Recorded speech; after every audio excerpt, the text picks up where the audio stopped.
9-4 was the first thing I bought, season pass, and we started off, buying normal stuff, 100 pack, 160. Now, I don't know if this shows all the stuff I bought on mobile or not. I think it might, not 100% sure, but all together, and this is straight up, no lie, y'all seen how many transactions I had throughout the year. I go back up to the top as I'm talking, and I probably won't get finished before I'm done telling you the number, but I've spent $32,831.68 on this game.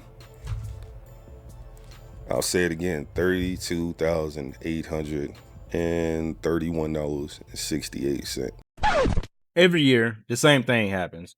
A new NBA 2K drops, Madden and new college football drops, Call of Duty drops, and within a few weeks, and after hundreds and even thousands of dollars are lost, we start seeing the posts about this one being one of the worst games in the franchise's history. And yet, those same games as mentioned are at the top of the highest selling games of the year. So why is that the case? Well, today we're going to break down why certain gamers don't just stick to these games, but also why they're willing to drop egregious amounts of cash on microtransactions. Because it's not just spending habits, there's actual psychology behind it all. What's going on with all you beautiful people, extraterrestrials, and whatever you want to identify yourself as? It's your boy Rob, yes, just Rob, and today we're going to be talking about the dark psychology of gaming. But first, somebody cue my intro.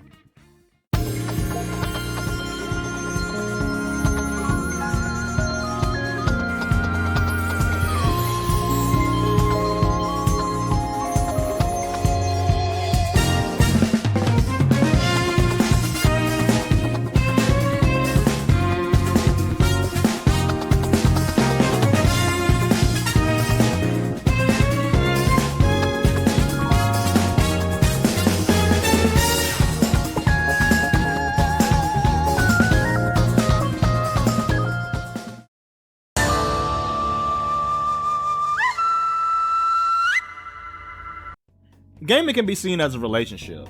You could be in a nice and healthy one where you and your partner want the best for each other, whether that be you all hit your gym goals, increase your wealth, or you start a nice and happy family.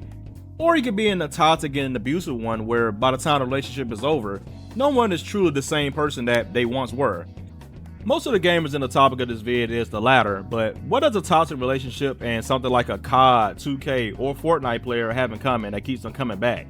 Familiarity. See, it's a bit difficult to meet someone new for the first time and to open yourself up and to eventually explore some of the things that they like. And the same can be said for gaming as well. It can be difficult to play a genre that you never played before, especially if you don't have many friends to guide you along the way. I talked about this topic briefly in the previous vid I made titled Why You Can't Find Anything to Play, but I'll go over the main talking point yet again. In a 2024 article from Kotaku, Newzoo released their second annual game industry report, including a ton of data and information on what people were playing and spending money on during 2023. 60% of players were playing games that are 6 years or older. These games included Grand Theft Auto 5, Roblox, Minecraft, Rocket League, Apex Legends, Fall Guys, Valorant, and Call of Duty. What do these games all have in common? They are live service games that promote an emphasis on microtransactions in the form of battle passes and custom skins. Now, of course, some do this more than others, but the same general practice can be applied that most of these games want to keep you playing and want to keep you spending money. Across Xbox and PlayStation consoles, only one dedicated single-player game cracked the top 10, Starfield, which I don't know why because that game fucking sucks. Let's just put a pin on that because that's a talking point I want to bring up later in the vid. One of the biggest reasons I believe players keep returning to these games is because of its sense of familiarity. Compared to having the option to go to 2 different restaurants on your lunch break. A new restaurant just opened up close to your workplace, but if you're a picky eater and never had a peculiar cuisine like Indian food, for example, you're more likely to go with what you're familiar with due to the comfort of your purchase, and I respect that. In an economy where a dozen eggs cost as much as a root canal, nobody wants to spend money on takeout just to not enjoy it. But what if we flip that approach and instead of having no alibis to go off on, multiple of your coworkers are asking you to try out that new place and they can vouch that the quality and taste is pretty good, but you're still too stubborn to want to try it. That's the equivalent of these type of players saying that there's no new games to play or gaming is dead, while I'm over here overly stimulated from the multiple amount of games I don't even have time to play. Like literally, I'm not even playing Metal Gear Solid Delta because I eventually gonna buy Silent Hill F, and not to mention right after that month you have Arc Raiders and even Outer Worlds 2 coming out. So gaming is definitely not dead, and there's plenty to play. But to stay back on track, these games have predictable loops and offer a safe environment for its players. Sure, there'll be tweaks and changes here and there, but ball is ball and shooting is just shooting at the end of the day. It's hard to get someone who only plays sports and shooting games or live service games to branch out and try something like a hero shooter or MOBA, because there's a fundamental learning curve that they would need to learn before they can even comprehend what's going on. A new COD won't be that much different from the previous one and will instead feel more like an update instead of a new challenge. That feeling is also more evident in the fact that they are too lazy to even make any newer maps that are memorable and instead rely on older maps to keep their fan base happy. These games really rely on low effort for maximum gain. EA Sports, the kings of removing assets from previous games and bringing them back in later entries as a new feature, had 4 of the top 20 highest selling games of 2024 from a report by IGN. Those games included Madden 25, College Football 25, FC 25, and the EA Sports MVP bundle, which included both Madden and College Football. Yes, a bundle was one of the highest selling games of the year. Not to mention that this was also 2 different versions of the same game. I believe the reason for this, besides familiarity, is also due to social identity and competition. Let's face it, multiplayer games are better with friends. As much as I thoroughly hate 2K now as a former 2K player, their My Player Playground, dubbed The City, is a rather unique social hub for a sports game. When the game works and not lagging all over the damn place, that sense of running the streak with your friends is a euphoric experience, especially when your synergy works out exactly as you planned it. However, while The City and its other microtransaction riddle game mode, My Team, can offer positive experiences, they can also provide rather negative ones by alienating its players to be a certain overall before even being able to play a single game. Now, you could grind your way up to an 85 overall, but that would take you well over 100 plus hours, as the game lowers the amount of VC earned in each entry. Or you can open up that wallet and just buy the currency outright and avoid the grind, thus making you an 85 immediately. NBA 2K is not the only game to utilize microtransaction in its games, as GTA 5 is also a main catalyst for this movement, and honestly, they may be the biggest. From games such as Fortnite, Apex, COD, FIFA, you name it! These games all include it, and many of its players toss up a hefty amount of coins just to get their shiny Nicki Minaj BBL skin. Now, sticking to one genre explains why people stay loyal, but that doesn't explain why they feel the need to spend so much money on these purchases, regardless of if they cosmetics or not. But again, these companies aren't dumb, and everything is all psychological. To understand that, we must first break it down.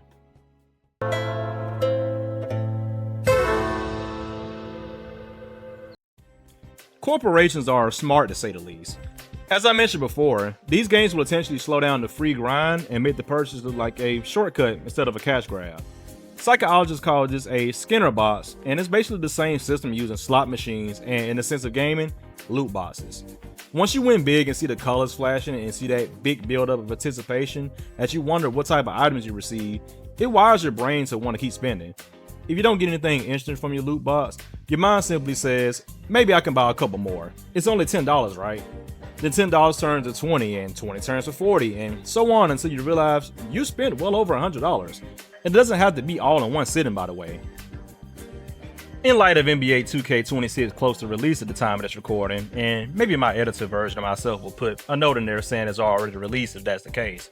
Multiple players were showing their 2K purchase over the years, and the results may shock you. 3. Yeah, 2K22. Yeah, 22. 22. Okay. How much? So 2K22, I added up all of my purchases, and really only added up the $100 purchases. So you didn't even go like the little baby one. I didn't do the 20s, the 50s, the none of that. And it came out to be like throughout the whole year, from the day the game dropped to the next game, I spent $25K. Ooh. 25,000? I thought you were gonna. This isn't just exclusive to price games, as free-to-play games also have this mechanic, and in some cases, it's even worse. Since they have that free barrier to entry characteristic to lead you in with, they can slow the grind for its virtual currency even more, and even lock away some of its more unique cosmetic items behind a paywall. And while I don't have too much of an issue with a free-to-play game wanting you to purchase cosmetic items, this can lead to 2 problems. The first being the sunk cost fallacy. Once you drop serious money into a game, not only is it hard for some to stop spending, it's also hard to leave that game entirely. Think about it, you've already spent $70 to $150 on 2K, that's not even including extra VC for your My Player or a couple of packs if you play My Team. Even if the game is trash, why would you want to quit it if you've already invested so much time and money out the gate? There's also not to mention that you may see someone with that cool new limited skin that you wanted, but took too long to purchase from the store and now it's gone forever. That leads to my next talking point, which is FOMO, or the fear of missing out. Have you ever booted up a game and they show a new skin or item, but there's a countdown timer for it? You may ignore it at first, but every time you open the game, the timer gets closer to its end and the game heavily reminds you, hey, this is about to expire soon. Come grab it or you'll never see it again. Even if you don't need that cosmetic or pack, knowing it's about to vanish forever flips a switch in your brain that says, buy now or regret it later. And let's face it, no one wants to be left out of a cool item, especially knowing your friends have it as well. This is even more apparent in modes such as NBA 2K's My Team and FIFA and Madden's Ultimate Team mode. I remember back in Madden 11 when Ultimate Team was first introduced that this may start off as not that big of an issue, but it can easily turn into a big mess, and fast forward to its most recent iteration, and the mode is honestly a pay-to-win system at this point. Even grinding some of the offline modes for free cards doesn't give you the super high overall players that you can receive from outright buying the packs. All of this is a scheme to make you want to ultimately buy card packs, because if grinding takes time and effort just for a mid to lower end high tier card and the auction block is faulty, why not spend that bread and take a gamble by buying packs? So we know the psychological tricks, but why do we see this behavior so strongly in these live service games in particular? That's where things gets really interesting.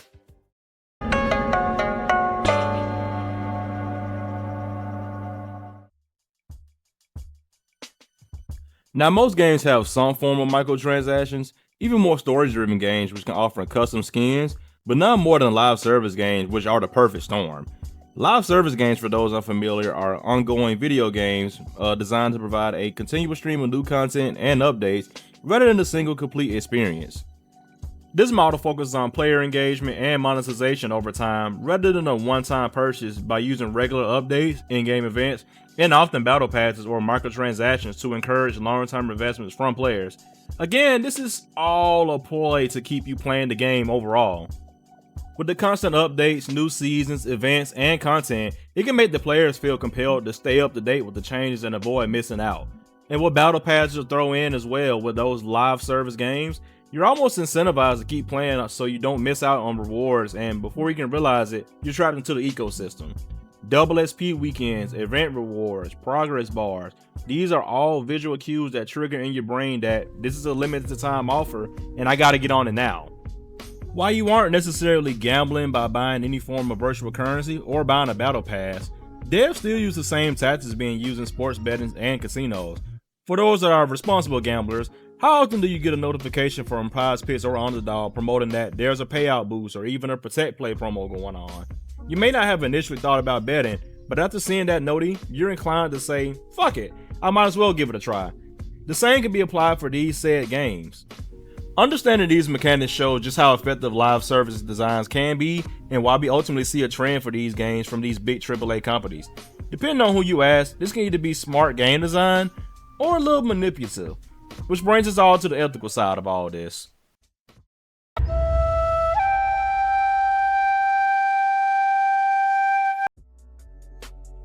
Now, as we went over the video so far, companies have used a lot of tactics such as microtransactions, battle passes, limited time events, or whatever the case may be to not only cause you the player to spend more money, but also keep you in their ecosystem.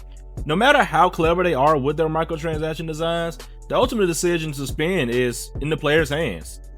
See, this is a two-way street, or a symbiotic relationship as you will. If players continue to purchase mediocre games and buy card packs yearly, it triggers to the publishers that, hey, they keep buying it, so we evidently must be doing something right. They're going to continue to pump out low quality effort for maximum profit. Because let's face it, if you were a CEO of a gaming company, why would you tell your dev team to focus time and effort on making a unique and one-of-a-kind experience when you can make a game using half of the effort and time and basically be able to print money because y'all are gonna buy it anyway?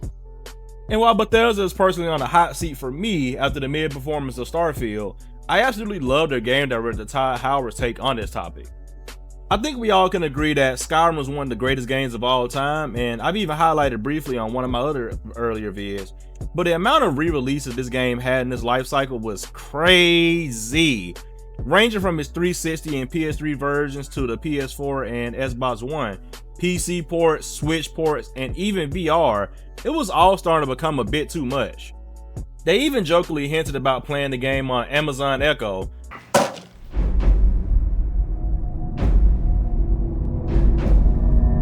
Alexa, play Skyrim. You're level 57 and see a tall snowy mountain. Climb it.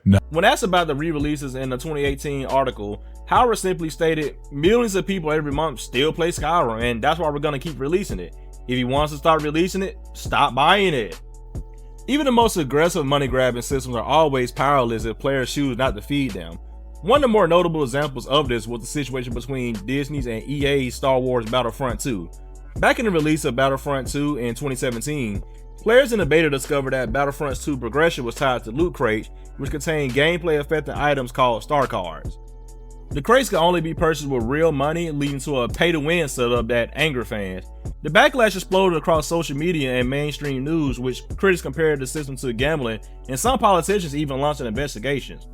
The outcry was so severe that an EA comment on Reddit defending the system became the most downvoted company in the site's history. This caused senior Disney executives, including then CEO Bob Iger, I think that's how you pronounce it, to pressure EA to resolve the situation, potentially threatening to take away their lucrative Star Wars license because y'all know the mouse doesn't play about his image. In response to the pressure, EA announced it would temporarily disable all microtransactions before the game officially launched, and months later in March of 2018, EA announced a major overhaul of the game's progression system that completely removed paid loot crates from the game. That's absolutely huge because EA is one of the biggest culprits of this microtransaction-riddled environment we see in gaming today, and hell, 4 of the top 20 highest selling games of last year were EA games, so the fact that fans' outcry caused a Disney CEO to step in and stop all of that, that's major. A more recent example was Helldivers 2 controversy, where Sony required players to have a mandatory PSN account for PC players, months after its release. Now this may seem like something harmless, but it was actually the opposite because PSN accounts are unavailable in many countries, which made the game unplayable for a large portion of the PC player base. And even if the PSN was available in your country, who wants to keep having to sign in to a PSN account just to play a damn game on PC? Many players felt this was a bait and switch and led for the game to be review bombed on Steam, causing for the rating to go from overwhelmingly positive to overwhelmingly negative. Steam issued refunds to many players, even those with over 2 hours of playtime, and the game was temporarily delisted from Steam in many regions where the PSN wasn't available. Due to the overwhelmingly negative feedback, Sony eventually retracted the PSN linking requirement for PC players. There was one simple and major trend of both of these examples. Players simply wasn't going for that shit. Awareness is key in all of this, and recognize when you're spending out on FOMO, social pressure, or the sunk cost. Ask yourself, do I actually want this, or am I being nudged by the game? Because every time you spend it deliberately, you're not just buying a cosmetic or pack, you're casting a vote for how games should be operated.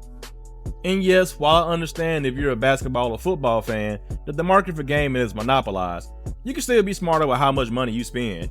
Instead of making multiple builds or spend a ton of money on card packs, maybe set yourself for 1 or 2 builds, and in the case of my team and Ultimate Team, try and buy 1 card pack a month, and I guarantee you would drastically see a difference in your bank statements and also how the company treat their fan base. I used to be a lifelong 2K player from 2K10 up to 2K18, and it's just a shame to see what the My Career in Part mode has turned into. It used to be about hopping on a pickup game style environment and having fun, not worrying about what a player build is or what their win percentage is, just good hoops. And nowadays, players are pulling out their phones like they're doing a checklist and trying to make a comp builds day one, and I have to wonder, do the 2K community even like the game that they're playing, or are they simply just going through the motion because it's the only basketball game on the market? Because every year I see the discourse online where people say that this is one of the worst 2Ks this year, similar to what they were saying about the latest release, but yet they keep buying it. While over the years, I've changed my viewpoint from stop buying the game so it can improve overall, I'm still standing firm on limiting the amount of VC you spend after buying said game before it becomes a situation where you have to use VC just to launch the game. Because the real takeaway lies not with the developers, because they're only doing what the publishers tell them to, so the publishers can keep making profit for shareholders. But the takeaway is really with the players. Every purchase or decision not to purchase can shape the future of these very games that you play. Because with reports of EA saying that they want to continue making live service games and even turning Battlefield into a yearly release if this Battlefield 6 goes well, this can get a lot worse than what you're already accustomed to. And I don't want it to affect all forms of gaming. So in conclusion, we learned that players are drawn to these certain games because of habit, community, competition, and ultimately because it's fun in their eyes. I want to stress again that you don't have to stop playing these games, as the ultimate goal of gaming is to have fun. However, the key is recognizing when a game is using manipulative practices such as what we discussed and not choosing to cave in. So enjoy the games you love, but remember the power is always in your hands. Every choice, every purchase is your vote. Make it count. I want to hear from you all. What's the most you ever spent on a game, including microtransactions, and did you feel it was worth it? Drop your answers in the comments, because I think the psychology of not only the industry, but gamers is way deeper than people give it credit for. Until next time, I hope you all stay safe and stay dangerous. It's been your boy Rob. Yes, just Rob. And I'm out. Peace.